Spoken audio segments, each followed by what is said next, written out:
تو میرے بھائیوں اور دوستوں، اس وقت جو ملک کے حالات ہیں، آپ دیکھ رہے ہیں کہ کس طرح، مجھے نہیں پتا کہ اس وقت تک اجلاس شروع ہو گیا ہے کہ نہیں ہو گیا، اس وقت بولیاں البتہ لگ رہی ہیں اور خرید و فروخت کا عمل ایک مرتبہ پھر جاری ہے، اور یہ پورے کے پورے لوگ جو یہ کام کر رہے ہیں اور برسہ برس سے کر رہے ہیں. کبھی سینٹ کے انتخاب کے موقع پر یہ جمعہ بازار انسانوں کا لگتا ہے، کبھی جو ہے وہ کسی ترمیم کے موقع پر، کبھی باجوہ صاحب کی ایکسٹینشن کے موقع پر، اور آج چیف جسٹس کی ایکسٹینشن دلانے کی تدبیروں کے لیے جو منڈی لگی ہوئی ہے. اب دیکھتے ہیں کہ اس میں کون کون جو ہے وہ اپنی قیمت لگواتا ہے.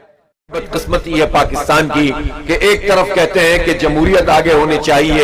پارلیمنٹ کی بالادستی ہونی چاہیے، لیکن خود پارلیمنٹ میں بیٹھے ہوئے لوگ اسی پارلیمنٹ کی وقت کو خراب کرتے ہیں، اس کو پامال کرتے ہیں اور اس کی حیثیت کو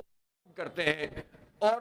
اس لیے کرتے ہیں کہ ان کی اکثریت ان لوگوں پر مشتمل ہے جو عوام کی رائے سے تو منتخب ہی نہیں ہوئے ہیں. فارم 47 کی پیداوار ہے، اور اگر پہلے کبھی وہ عوام کی رائے سے آتے بھی ہیں تو اس میں بھی پری پول انجینئرنگ اور پولنگ کے دوران جو ریگنگ اور اس کے بعد جو ریگنگ ہوتی ہے اس کے نتیجے میں یہ پہنچتے ہیں. پھر طاقت کے استعمال سے آتے ہیں، دولت کے استعمال سے آتے ہیں، جاگیرداری کی بنیاد پر آتے ہیں، اسٹیبلشمنٹ کے اعلی کار بن کر جو ہے وہ اقتدار میں آتے ہیں، اور پھر یہ کہتے ہیں کہ ہم بہت پاورفل ہیں، اور ہر کچھ دن کے بعد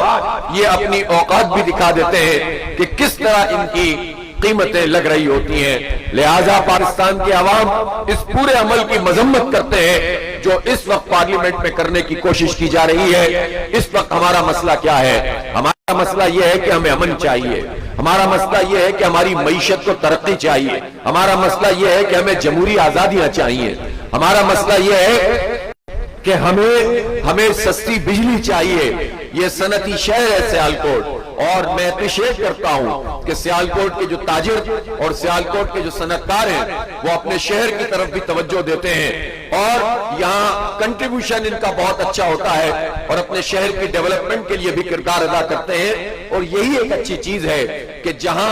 آپ اپنے کاروبار کو بہتر بنائیں وہاں اپنے مزدوروں کے حق کا بھی خیال رکھیں، وہیں شہر کا اور اس آبادی اور بستی کو بھی بہتر بنانے کی کوشش کریں، تو یہ ایک اچھا ماڈل بنتا ہے. تو یہ ہم یہ دیکھتے ہیں کہ اس وقت صنعتکار پریشان ہیں، صنعتیں بند ہو رہی ہیں، ایک صنعت بند ہوتی ہے ہزاروں لوگ بے روزگار ہو جاتے ہیں، اور اس کا سبب کیا ہے؟ بجلی کی قیمتیں ہیں. اور بجلی کی قیمتیں کیوں بڑھی ہوئی ہیں؟ اس لیے کہ جو آئی پی پیز ہیں ان آئی پی پیز کو حکومتوں نے نوازا ہے. 1994 سے اب تک جتنی حکومتیں آئیں انہوں نے ان چند لوگوں کو طاقتور بنایا. ان کو کیپیسٹی پیمنٹ کے نام پر پہلے سینکڑوں ارب جاتے تھے، اور اب آہستہ آہستہ یہ 2000 ارب روپے سالانہ تک چلا گیا ہے. ڈیفنس کے بجٹ سے زیادہ آئی پی پیز کی کیپیسٹی پیمنٹ ہے، اور سب جانتے ہیں. اب پہلے تو کوئی نہیں جانتا تھا، الحمدللہ جماعت اسلامی کی اس تحریک نے پاکستان کے بچے کو بتا دیا ہے کہ یہ وہ کیپیسٹی پیمنٹ ہے جو بجلی بنتی نہیں ہے اور اس کی قیمت پاکستان کے قوم کو ادا کرنی ہوتی ہے، لوگوں کو ادا کرنی ہوتی ہے، اور ہمارے بجلی کے بلوں میں یہ سب پیسے لگ کر آتے ہیں. تو آپ یہ سوچیں کہ کتنا بڑا ظلم ہے جاگیرداروں پہ، بڑے بڑے جاگیرداروں پہ ٹیکس نہیں لگاتے، کتنا بڑا ظلم ہے کہ اپنی مراعات کو کم نہیں کرتے، اپنی گاڑیوں کو چھوٹا نہیں کرتے، اپنا فری پیٹرول ختم نہیں کرتے، اپنی فری بجلی ختم نہیں کرتے، اور اپنے جو سرکاری ان کی عیاشیاں ہیں، ان کے آفیسز میں خرچے ہیں، اس کو کم نہیں کرتے، سارا بوجھ عوام کے اوپر منتقل کرتے ہیں. یہ پاکستان کا مسئلہ ہے. بجلی سستی ہو تو لوگ سکون کا سانس لیں، بجلی سستی ہو تو کاٹیج انڈسٹری آگے بڑھے، چھوٹے کاروباری کام کر سکیں، بجلی سستی ہو تو معیشت کا پہیہ چلے، صنعتیں چلیں. تو یہ کتنا بڑا مسئلہ ہے. لیکن ہم یہ دیکھتے ہیں کہ پاکستان میں پارلیمنٹ کا یا حکومت کا مسئلہ کیا ہے کہ اپنے پسند کے ججوں کی مدت ملازمت آگے بڑھانے کے لیے اور اپنے مقاصد حاصل کرنے کے لیے آئین کی ترمیم کی جائے، اور جس طرح چاہیں ڈرا کے دھمکا کے یا خرید و فروخت کر کے. اور یہ جو ڈرانے دھمکانے کی بات ہوتی ہے یہ بھی در حقیقت اسی لیے ہوتی ہے تاکہ اگر کوئی بک جائے تو یہ کہہ دے کہ مجھے تو ڈرایا گیا تھا. یعنی قیمت بھی لگ رہی ہوتی ہے، ڈرایا دھمکایا بھی جا رہا ہوتا ہے. لیکن میں اس موقع پر یہ کہنا چاہتا ہوں، آپ کو معلوم ہے کہ آج سے 1.5 سال پہلے کراچی میں بلدیاتی انتخاب ہوئے تھے، بلدیاتی انتخاب میں دھاندلی کی گئی، پہلے حلقے چھوٹے کیے گئے، پھر اس کے بعد اپنی پسند سے جب وہ سیٹیں ہار گئی پیپلز پارٹی تو اس نے زبردستی چھیننے کا عمل شروع کیا، اپنے نمبر بڑھانے کی کوشش کی، اور پھر جب نمبر بڑھ گئے تو پھر اس کے بعد پھر بھی ان کا میئر نہیں بننا تھا، تو ہم نے پی ٹی آئی کے ساتھ مل کر الائنس کیا۔ تو جماعت اسلامی اس کے لوگوں کو بھی آفر ہوئی، اس کے لوگوں کو بھی دھمکیاں ملی، وہاں بھی پولیس کے چھاپے پڑنے تھے، لیکن جماعت اسلامی کے خواتین اور مرد اور ایون میری منارٹی کے دوست بھی یہاں موجود ہیں، جو منارٹی کے لوگ موجود تھے وہ 130 تھے، اور 130 میں سے 130 حاضر تھے جس دن میئر کا انتخاب تھا۔ تو یہ جماعت اسلامی پر دھمکیوں کا اثر کیوں نہیں ہوتا؟ جماعت اسلامی پر مال کا اثر کیوں نہیں ہوتا؟ لیکن جس پارٹی سے ہم نے الائنس کیا ان کے 62 لوگ تھے، 62 میں سے 30 تو پہنچ گئے لیکن 32 لوگ نہیں پہنچ سکے۔ میں تو آج بھی نہیں کہتا کہ ان کی قیمت لگی، لیکن لوگ یہ کہہ رہے ہوتے ہیں، انہوں نے تو یہ کہا کہ ہمیں ڈرایا گیا اور دھمکایا گیا، تو 30 بھی تو پہنچے تھے نا، 130 بھی تو پہنچے تھے، یہ 32 ہی کے لیے ڈراوا کیوں ہوتا ہے؟ اس لیے میں یہ کہنا چاہتا ہوں کہ یہ جو پورا عمل انسانوں کی منڈی لگانے کا ہے، اس میں وہی بکتا ہے جس کی اخلاقی حیثیت کم ہوتی ہے، جس کی جرت کم ہوتی ہے، اور جس کی کمٹمنٹ کم ہوتی ہے۔ الحمدللہ اللہ کی ذات بڑی ہے، بڑی بات سے ہم توبہ کرتے ہیں، جماعت اسلامی کی قیمت کوئی نہیں لگا سکا۔ اور جب باجوہ صاحب کی ایکسٹینشن ہو رہی تھی اور پی ٹی آئی اور نون لیگ اور پیپلز پارٹی اور ساری پارٹیاں مل کر اتفاق کر کے ان کو ایکسٹینشن دے رہے تھے، تو جماعت اسلامی سے بھی کہا گیا کہ آپ بھی ووٹ دیں، سب نے ووٹ کاسٹ کیا، جماعت اسلامی نے باجوہ کو ایکسٹینشن نہیں دی۔ اب جتنے لوگ گالیاں دیتے ہیں باجوہ کو، وہ بتائیں کہ انہوں نے جنرل باجوہ کو ایکسٹینشن کیوں دی تھی، وہ سارے اکٹھے ہو جاتے ہیں۔ اسٹیٹ بینک کا معاملہ ہے اور اس کو آزاد کرنے اور آئی ایم ایف کا براہ راست غلام بنانے کا معاملہ ہے، تو Noon League, P T I, Peoples Party سب مل کر جو ہے اس کے لیے ترمیم کر لیتے ہیں، قانون پاس کر لیتے ہیں۔ اس لیے میں کہنا چاہتا ہوں کہ جماعت اسلامی لوگوں کی ترجمانی کر رہی ہے، ہم سب پولیٹیکل ورکر کی قدر کرتے ہیں، ہم نہیں چاہتے کہ انسانوں کی یہ منڈی پارلیمنٹ میں لگے، اور ہم یہ چاہتے ہیں کہ پاکستان کے عوام کو ان کو حق ملنا چاہیے، ہمیں خیرات نہیں چاہیے۔ ہماری جد و جہد ہے، ہم نے دھرنا بھی دیا، تاریخی ہڑتال ہوئی، اس کے نتیجے میں حکومت پہ دباؤ بنا ہے، حکومت اب کچھ نہ کچھ اقدامات کر رہی ہے، لیکن یہ کافی نہیں ہے۔ یہ 2 مہینے کے لیے صرف پنجاب میں 14 روپے کی کمی ہوئی، اور اس کے نتیجے میں حکومت اگر یہ سمجھ رہی ہے کہ ہماری تحریک رک جائے گی تو ایسا نہیں ہوگا۔ یہ 2 مہینے کا مسئلہ نہیں ہے، ہمیں خیرات نہیں چاہیے، ہمیں حق چاہیے، بجلی کی لاگت کے مطابق بجلی کی قیمت ہونی چاہیے اور پورے پاکستان میں ہونی چاہیے۔ تنخواہ دار لوگوں کو ان کا سلیب دے، ظالمانہ سلیب ختم ہونا چاہیے۔ اسی طرح مراحت کو کم کرو اور بڑے بڑے لوگوں پر ٹیکس لگاؤ، غریبوں کا حال برا نہ کرو۔ تب 2% سود کی شرح کم ہوئی ہے، اس کو کم از کم 10% پہ لاؤ اور تدریج اس کا خاتمہ کرو کہ سود کی موجودگی میں کبھی بھی ہم پنپ نہیں سکیں گے۔ یہ ہمارا نہیں، اللہ اور اس کے رسول کا فیصلہ ہے۔ اس لیے فوری طور پر اس کو 10% پہ لا کر آگے کے اقدامات کیے جائیں۔ 4000 ارب روپے کی بچت اس کے نتیجے میں ہوگی۔ ہمارے یہ سارے مطالبات اب قومی مطالبے بن چکے ہیں، اور ہم اس کے لیے ایک بڑی تحریک لے کر چلے ہیں۔ 45 دن کا الٹیمیٹم بھی جو مدت تھی معاہدے کی، وہ بھی اب ہفتہ 10 دن میں ختم ہونے جا رہی ہے، اور جماعت اسلامی اس سلسلے میں کل ہم نے ایک مشاورتی اجلاس طلب کر لیا ہے، آگے کا لائحہ عمل بھی آپ کو دیں گے۔ بس سیالکوٹ کے لوگوں سے پوچھنا چاہتا ہوں کہ اب اگر ہم نے کسی لانگ مارچ کی کال دی تو اہلیان سیالکوٹ ہمارے ساتھ کھڑے ہوں گے؟ اگر ہم آپ کو اسلام آباد کی طرف بلائیں تو اس کے لیے آپ تیار ہیں؟ آپ کو ملین مارچ اگر اپنے ہی شہر میں کرنا پڑے اس کے لیے تیار ہیں؟ اور ابھی تو ایک ہڑتال ہوئی ہے، ویسے ہی انہوں نے ہمارا کاروبار بند کیا ہوا ہے۔ اگر میں آپ سے یہ کہوں کہ آنے والے دنوں میں 3 دن کی لگاتار ہڑتال ہوگی اور صرف شٹر ڈاؤن نہیں ہوگا، پہیا جام ہوگا، تو آپ اس کے لیے تیار ہیں؟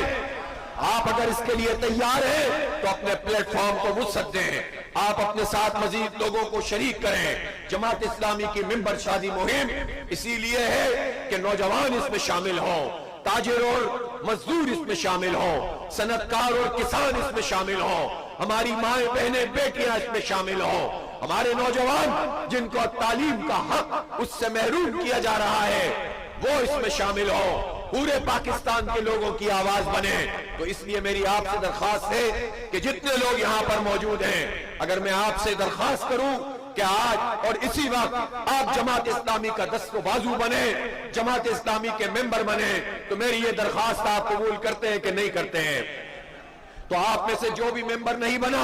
صرف آپ کو اسکین کرنا پڑے گا، اپنے موبائل نکال کے 3-4 چیزیں لکھنی پڑیں گی، فوری طور پر آپ ممبر بنیں گے، اور پھر اس کے بعد انشاءاللہ ہم اپنے آئندہ کے لائے عمل کا آپ کو اعلان کر کے اطلاع دیں گے، اور اس کے نتیجے میں پھر ہماری یہ تحریک آگے بڑھے گی۔ اور یہ ممبرشپ یہاں تک محدود نہیں رہے گی، بلکہ یہاں لاکھوں لوگ رہتے اور بستے ہیں، ایک ایک گلی میں پہنچیں، ایک ایک بستی میں جائیں، ایک ایک گھر کو کھٹکھٹائیں، اپنی صنعتوں میں اور اپنے بازاروں میں، چوکوں میں، چوراہوں میں، اسکولوں اور کالجوں میں، اور اسی طرح مدارس میں، مسجدوں کے سامنے، سب جگہ جا کر لوگوں کو یہ پیغام دیں کہ جماعت اسلامی آپ کی جماعت ہے، مجھے اپنی ذات کے لیے کچھ نہیں چاہیے، اپنی پارٹی کا مفاد نہیں، پاکستان کے 25 کروڑ لوگوں کا مفاد عزیز ہے، ہماری یہ جد و جہد ذات کے لیے نہیں ہے، اگر ہوتی تو جماعت اسلامی میں بھی لوگ دولت کی بنیاد پر امیر بنتے ہیں، جماعت اسلامی میں بھی لوگ آپ دیکھتے ہیں پارٹیوں کا جائزہ تو لے، خاندان کی بنیاد پر سربراہ بنتے ہیں، مسٹر مولانا سب یہ کام کرتے ہیں، خاندان انہی کے ایم این اے، انہی کے ایم پی اے، انہی کے سینیٹر، اور بارگیننگ چل رہی ہو تو کوئی سمجھی کے لیے گورنرشپ کا مطالبہ کرتا ہے، کوئی 2 اور سینیٹر اپنے خاندان سے چاہتا ہے، اور پاکستان کے عوام کی قیمت لگاتا ہے۔ جماعت اسلامی ان ساری چیزوں سے پاک ہے، آپ کا کوئی بھی مسلک ہو، آپ دیوبندی ہو یا بریلوی ہو، آپ اہل حدیث ہو، آپ شیعہ ہو یا سنی ہو، ایک اللہ، ایک رسول، ایک قرآن کو ماننے والا جماعت اسلامی میں شامل ہو سکتا ہے، اور ہمارا تو مائنورٹی ونگ بھی بہت اسٹرانگ ونگ ہے، اور اب اس وقت تو سینکڑوں نہیں ہزاروں کی تعداد میں ہمارے مسیحی بھائی، ہماری برادری جو دیگر مذاہب سے تعلق رکھنے والے ہیں، یہ سارے لوگ بھی جماعت اسلامی کے ممبر بن رہے ہیں، اس لیے کہ یہ بھی جانتے ہیں کہ اسلام کا نظام ہی نہ صرف مسلمانوں کو حق دیتا ہے بلکہ مائنورٹیز، اقلیتوں کو بھی حقوق فراہم کرتا ہے، اور جماعت اسلامی اسلام کے کسی ایسے ماڈل پر عمل نہیں کرتی یا اس کی دعوت نہیں دیتی جو فرقوں میں بانٹتا ہو، جو مسلکوں میں تقسیم کرتا ہو، جو دوسروں کو اسلام کے دائرے سے باہر نکالنے کی کوشش کرتا ہو، بلکہ جماعت اسلامی سب کو جوڑنے کی بات کرتی ہے۔ ہم انسانیت پر یقین نہیں رکھتے، ہم زبان کی بنیاد پر تقسیم پیدا نہیں کرتے، ہم سب کو جوڑتے ہیں اور ایک سیسا پلائی ہوئی دیوار بنانا چاہتے ہیں، بنیان مرصوص بنانا چاہتے ہیں جس کا حکم قرآن نے ہمیں دیا ہے۔ اس لیے آئیے جماعت اسلامی کے ساتھ مل کر کام کیجئے، یہ نوجوانوں کی تحریک ہے، پاکستان نوجوانوں کا ملک ہے، 40 سال تک کی عمر کے 80% لوگ ہیں، اور 65% لوگ 30 سال تک کی عمر کے ہیں، ٹیلنٹڈ لوگ ہیں۔ اس پاکستان میں ہزاروں ارب روپے، ٹریلینز آف ڈالرز کے خزانے موجود ہیں، تانبا موجود ہے، یہاں پر سونا موجود ہے، آئل اینڈ گیس موجود ہے، یہاں سمندر ہیں، یہاں پر دریا ہیں، برف پوش پہاڑ ہیں، لہلہاتے کھیت ہیں، محنت کش عوام ہیں اور نوجوان ہیں، پھر بھی اگر یہ ملک نیچے جا رہا ہے تو ایک چھوٹے سے طبقے کی وجہ سے جا رہا ہے۔ فوج کے جرنیلوں نے پاکستان کو لوٹا ہے، بیوروکریٹس نے لوٹا ہے، جاگیرداروں نے لوٹا ہے، یہ نام نہاد سیاستدانوں نے لوٹا ہے، ججوں نے لوٹا ہے۔ اچھے برے لوگ سب جگہ پہ ہوتے ہیں، فوج میں بھی ہوتے ہیں، بیوروکریسی میں بھی ہوتے ہیں، حیثیت مجموعی ایک چھوٹا سا طبقہ ہے جس نے ہمیں ہمارے حقوق سے محروم کیا ہے۔ یہ چھوٹا سا طبقہ اگر اس کے خلاف ہم جد و جہد نہیں کریں گے تو پھر اس کے نتیجے میں یہ طبقہ اور طاقتور ہوگا۔ لیکن جد و جہد کس طرح سے کی جائے، بے سمت، ڈائریکشن لیس کوئی جد و جہد نہیں ہوتی، مزید انارکی پھیلاتی ہے۔ لیڈرشپ بھی چاہیے. لیڈرشپ کس طرح آگے بڑھے, ڈسپلن بھی چاہیے, آرگنائزیشنل اسکل اور ایک پورا ماحول چاہیے. منظم لوگ جب جدوجہد کرتے ہیں بڑے انقلاب پر منتج ہوتا ہے. ہجوم جب نکلتا ہے اور بے سمت ہوتا ہے مزید انارکی پھیلاتا ہے. اس لیے جماعت اسلامی آپ کو اپنے ساتھ ملا کر منظم طریقے سے بڑے انقلاب کو برپا کرنے کے لیے دعوت دے رہی ہے. آئیے ممبر بنیے, قوت بنیے, طاقت بنیے. اللہ کے سہارے پر انشاءاللہ اس پاکستان کو واقعتاً اقبال کا پاکستان بنائیں گے.